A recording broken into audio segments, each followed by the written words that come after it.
Hi everybody, this is Ravi Nallapreddy from Precision Academy. ఈరోజు నిజాంల పాలనలో రవాణా మరియు కమ్యూనికేషన్ వ్యవస్థలు ఎలా అభివృద్ధి చెందాయి అన్న విషయం మీద నేను మీకు వివరించడం జరుగుతుంది. దీంట్లో ఎన్ని రకాల ప్రశ్నలు రావచ్చు అని చూస్తే, describe the role of Salar Jung in the growth, development and modernization of Hyderabad state. ఇది సాలార్ జంగ్ మీద కూడా ఒక క్వశ్చన్ పడవచ్చు. దాన్ని కూడా పార్షియల్గా ఈ సెషన్లో నేను కవర్ చేస్తాను. హైదరాబాద్ రాజ్య ప్రగతి మరియు ఆధునికీకరణలో సాలార్ జంగ్ పాత్రను సమీక్షించండి. Review the progress made in the field of transport and communication during the 6th and 7th Nizam regimes. 6వ 7వ నిజాం పాలనా కాలంలో రవాణా, కమ్యూనికేషన్ రంగాల్లో సంభవించిన ప్రగతిని సమీక్షించండి. Review the progress made in the socio economic spheres during the Nizam rules. ఇది మొత్తం నిజాం అందరి నిజాంకి సంబంధించి సోషియో ఎకనామిక్ స్పియర్స్. దీన్ని పార్షియల్గా నేను దీంట్లో కవర్ చేస్తాను. సామాజిక ఆర్థిక రంగాల్లో సంభవించిన ప్రగతి. సో మొత్తం నిజాంస్ గురించి అడగచ్చు. 6th and 7th నిజాంస్ గురించి అడగచ్చు. సాలార్ జంగ్ గురించి మాత్రమే అడగచ్చు. సో ఇలా అడిగినప్పుడు ఇది కంప్లీట్గా నేను దీంట్లో కవర్ చేసే క్వశ్చన్. దీన్ని కూడా ప్రతి క్వశ్చన్ని మనము సపరేట్గా చూసుకుంటా పోతే కష్టం, అన్ని క్వశ్చన్లు నేర్చుకున్నట్టయితుంది. అలా కాకుండా ఇదే దీంట్లో కూడా కొంచెం ఉపయోగపడుతుంది. అది మీరు అర్థం చేసుకోవాలా. ఇది మీరు చదివేటప్పుడు ఒక కాల పరిమితులు దృష్టిలో పెట్టుకుంటే బాగుంటుంది. ఫర్ ఎగ్జాంపుల్, ఇప్పుడు సాలార్ జంగ్ ఉన్నాడు. ఆయన 1853 నుంచి 83 దాకా ఉన్నాడు. మధ్యలో ఏమైంది? 69 నుంచి ఇక్కడ 53 కదా, ఇది 69కి 6th నిజాం మీర్ మహబూబ్ అలీ ఖాన్, ఒక 3 ఏళ్ల బాలుడు, అతను రాజు కావడం జరిగింది. అయితే అతను సాలార్ జంగ్ పర్యవేక్షణలో ఉన్నాడు. సాలార్ జంగ్ అప్పుడు రీజెంట్. ఎంతవరకు? ఈ 69 నుంచి 84 వరకు. తర్వాత 83 వరకు. ఓకే, ఇతను 83 వరకు ఉన్నాడు. తర్వాత అతను ఏమైనాడు? he become his own 6th Nizam. 1911 దాకా, ఇంకా 1911 దాకా ఆయన పరిపాలన ఉంది. తర్వాత 7th నిజాం వచ్చాడు 1948. సో 1948కి 7th నిజాం వచ్చాడు. కాబట్టి 6th నిజాం అనేసరికి 6th నిజాంలో ఈ పర్టికులర్ పార్ట్ ఒక పెద్దవాడయ్యాడు కాబట్టి సొంతంగా ఆయన పరిపాలన చేసుకున్నాడు. అంతవరకు ఈ రీసెంట్గా ఉన్నప్పుడు నిర్ణయాలన్నీ కూడా సాలార్ జంగ్ తీసుకోవడం జరిగింది. కాబట్టి క్రెడిట్ సాలార్ జంగ్కి వస్తుంది. సో సాలార్ జంగ్ విషయము అడిగినప్పుడు సపరేట్గా మనం అది రాయాలి. 6th 7th నిజాం అన్నప్పుడు 69 నుంచి టెక్నికలీ బాలుడైనా కానీ మీర్ మహబూబ్ అలీ ఖాన్ 6th నిజాం అన్నప్పుడు ఇక్కడి నుంచినే స్టార్ట్ అయిపోతుంది. సో మనం ఇయర్స్ గుర్తుపెట్టుకొని ఉన్నామంటే ఈ ప్రశ్నలు, ఇంతకుముందు నేను అడిగిన ప్రశ్నల్లో మొత్తం మీద నిజామ్స్ అన్నారనుకోండి. సో మొత్తం ఇప్పుడు 1724 నుంచి 1928 దాకా ఇది అందరూ నిజామ్స్. నిజానికి 6th 7th నిజామ్స్ కాలంలోనే, especially Salar Jung reforms start అయిన తర్వాతనే ఫౌండేషన్ ఫామ్ అయింది ఏ డెవలప్మెంట్ అయినా. అందుకోసం అని చెప్పి ఈ కమ్యూనికేషన్స్, రోడ్వేస్, రైల్వేస్ ఏవైనా కానీ ఈయన సాలార్జంగ్ మొదలుపెట్టింటాడు. సో ఆ తర్వాతనే ఇండస్ట్రీస్ అన్నీ స్టార్ట్ కావడం మొదలైనాయి. సో ఎకానమీ అనే ఇన్వెస్ట్మెంట్ అనే కాన్సెప్ట్ అంతా సాలార్జంగ్ రిఫార్మ్స్, తర్వాత 6th and 7th నిజామ్స్, అంతే. అంతకుముందు నిజామ్స్ ఉన్నారు. సో 1724 నుంచి 1853 దాకా అదేం పెద్దగా మనము మొత్తం నిజాములు అన్నా కానీ ఇక్కడి నుంచినే మొదలవుతుంది. ఇప్పుడు ఒక బొమ్మ గీస్తున్నా, ఇది బాగా గుర్తుపెట్టుకోండి. దీన్ని మీరు ఇట్లా కూడా గీయచ్చు, ఒక వెన్ డయాగ్రామ్ లాగా. రవాణా కమ్యూనికేషన్ కొంచెం సంబంధించినట్టువే. అవి ఎట్లా అంటే దానికి రైల్వేస్, రవాణా అంటే 4 ఉంటాయి, 3 మెయిన్గా: రైల్వేస్, రోడ్వేస్, ఎయిర్వేస్, వాటర్వేస్. ఈ వాటర్వేస్ గోదావరి, కృష్ణా ఉన్నా కానీ ఏం డెవలప్ చేయలేదు, కాబట్టి దాని గురించి ఈరోజు మనం డిస్కస్ చేయట్లే. సో కమ్యూనికేషన్స్ విషయానికి వస్తే పోస్టల్ వ్యవస్థ, టెలిఫోన్ వ్యవస్థ, రేడియో అనేది ఒక ఇదేమో 1 to 1, ఇది ఒక వ్యక్తులకి వెళ్ళేటివి అనమాట టెలిఫోన్స్. ఇది బ్రాడ్కాస్టింగ్, రేడియో అనేది అందరికీ వెళ్తుంది మెసేజ్. సో ఇది కూడా ఒక్కొక్క టైప్ ఆఫ్ కమ్యూనికేషన్. ఇవి ఇప్పుడు పోస్టల్ వ్యవస్థ కావాలనుకోండి, రోడ్వేస్, రైల్వేస్ ఉంటేనే కదా పోస్ట్స్ వెళ్తాయి. సో అది రిలేటెడ్ కొంతవరకు. ఇట్లా ఇది గీయక్కర్లేదు కానీ జస్ట్ చెప్తున్నా. సో ఇటు 3 అటు 3 పెట్టుకోండి, ఈజీగా గుర్తుంటుంది. ఇట్లా డివైడ్ చేస్తేనే మీకు గుర్తుంటుంది, ప్రజెంట్ చేస్తారు, ప్రజెంటేషన్ ప్రాపర్గా ఉంటుంది, మార్క్స్ కూడా ఎక్కువ వస్తాయి. సో ఇట్లా ఒక బొమ్మ కూడా గీస్తే మంచిది. గీస్తే మీరు మర్చిపోకుండా ఉంటారు, వాళ్ళకి అర్థమవుతుంది, ఓకే ఇవన్నీ కవర్ చేస్తున్నాడు ఇతను అనేసి ఎగ్జామినర్ కూడా అర్థమవుతుంది. సో ఒక్కొక్కటి ఈ వీలైనన్ని బొమ్మల రూపంలో గీసేస్తే మనకు చాలా సులభం. ప్రజెంటేషన్ కూడా ఇంప్రూవ్ అవుతుంది. పేజీలు రాసుకుంటూ వెళ్ళిపోతారు కొంతమంది. సో సెగ్రిగేట్ చేయరు. ఇప్పుడు 6 పార్ట్స్లా సెగ్రిగేట్ చేసి నేను మీకు వివరిస్తాను, వాటిల్లో మళ్ళీ క్రోనలాజికల్గా ఎట్లా డెవలప్ అయింది. ఇప్పుడు రైల్వే విషయానికి వస్తే, ఇప్పుడు వలసవాదం ఉండేది. అంటే ఏంటి, మొదట అగ్రికల్చరు, పన్నులు ఇక్కడి నుంచి నిజాం తీసుకుంటే, వాళ్ళ దగ్గర నుంచి కొంచెం బ్రిటిష్ వాళ్ళు తీసుకుంటే, అంటే ఇక్కడ వీళ్ళు యుద్ధం చేసి గెలిచినందుకు గాను వాళ్ళు అట్లా అండ్ ప్రొటెక్ట్ చేస్తున్నందుకు గాను వీళ్ళని ట్యాక్సులు తీసుకునేటోళ్ళు, అంతేగాని డెవలప్మెంట్ అంటూ మళ్ళీ రీఇన్వెస్ట్మెంట్ అంటూ ఉండేది కాదు. కానీ వలసవాదము పెట్టుబడి దశకి వచ్చింది. అంటే మళ్ళీ ఇన్వెస్ట్మెంట్, ఇక్కడే ఇన్వెస్ట్ చేసి ఇంకొంచెం ఫర్దర్ ఇంకా ఏమైనా కానీ సెకండరీ అంటే సెక్టర్, ఒక ఇండస్ట్రీస్ వాటిల్లో కూడా ఇన్వెస్ట్ చేసుకుంటూ అది కూడా డెవలప్ అయితే మళ్ళీ ప్రజలకు డబ్బులు ఇస్తే మళ్ళీ వాళ్ళు ట్యాక్సులు కడితే అట్లా ఆలోచించారనమాట. ప్రాఫిట్స్ వస్తే ఆ ఇండస్ట్రీస్లో. ఆ దశకు చేరుకోవడంతో భారతదేశంలో రైల్వేలు అనేటివి నిర్మాణాలు మొదలైనవి. ప్లస్ ఇక్కడున్న రా మెటీరియల్స్ని ఇంగ్లాండ్కి తీసుకుపోవడానికి కూడా పోర్ట్ దగ్గరికి పోవడానికి మెయిన్గా గూడ్స్ కోసం స్టార్ట్ అయినాయి రైల్వేస్. పర్సన్స్ని ట్రాన్స్పోర్ట్ చేయడం కంటే గూడ్స్ని. హైదరాబాద్ రాజ్యము భౌగోళికంగా ఉత్తర దక్షిణ భారతదేశాలకు వారధి. దక్కన్ ప్రాంతం వచ్చేసి నార్త్ సౌత్కి సెంటర్లో ఉంటుంది హైదరాబాద్. బ్రిటిష్ వాళ్ళు హైదరాబాద్ రాజ్యంలో ఆధునిక రవాణా, కమ్యూనికేషన్ సౌకర్యాలని ప్రోత్సహించినారు. బ్రిటిష్ వాళ్ళకు కూడా ఇది అవసరం అనిపించింది. 6వ నిజాం కాలం నుంచి హైదరాబాద్ రాజ్యంలో ఆధునిక రవాణా, కమ్యూనికేషన్ సౌకర్యాలు మెరుగవుతూ వచ్చినాయి. సో 1860s ఆ టైంలో బొంబాయి మద్రాస్ రైల్వే మార్గము గుల్బర్గా, వాడి, తర్వాత అట్లాంటి ప్రాంతాల మీదుగా స్టార్ట్ అయిందనమాట. సో బాంబే, మద్రాస్ మధ్యలో హైదరాబాద్ వస్తుంది. సో ఇది north south or west south connect అనమాట ఇది.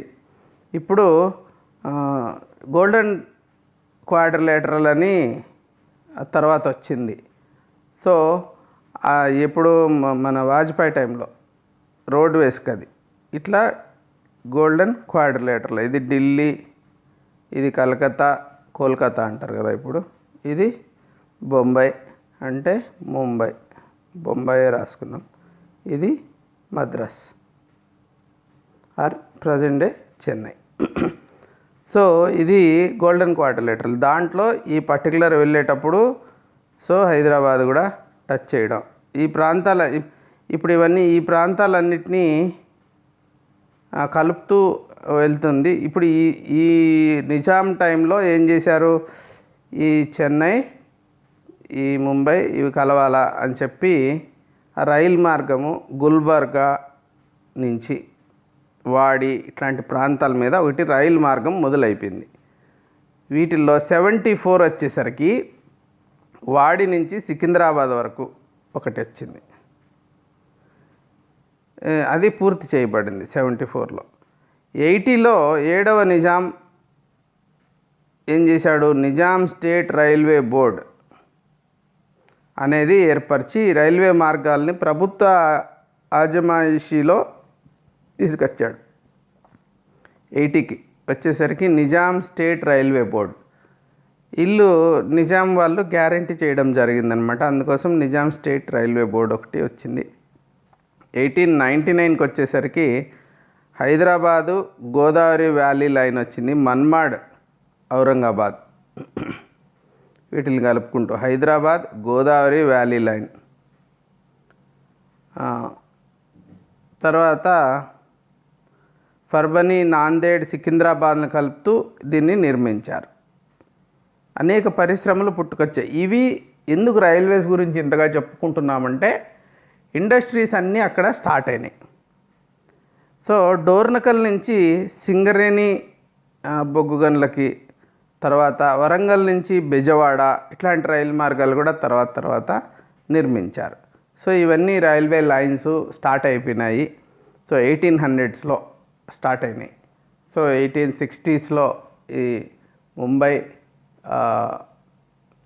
అంటే బాంబే, మద్రాస్ వచ్చినప్పుడు ఐ థింక్ ఇప్పుడు మనం అన్నీ హైదరాబాద్ నుంచి పోనక్కర్లే, ఎక్కడ పోయినా కానీ తెలంగాణ అంటే అప్పటి హైదరాబాద్ రాజ్యం, హైదరాబాద్ అంటే హైదరాబాద్ రాజ్యం, అవన్నీ హైదరాబాద్ రాజ్యం నుంచి పోతాయి కాబట్టి వాళ్ళకి ఆ ఏరియాస్లో నుంచి కనెక్టివిటీస్ వస్తాయి, ఇండస్ట్రీస్ డెవలప్ అవుతాయి.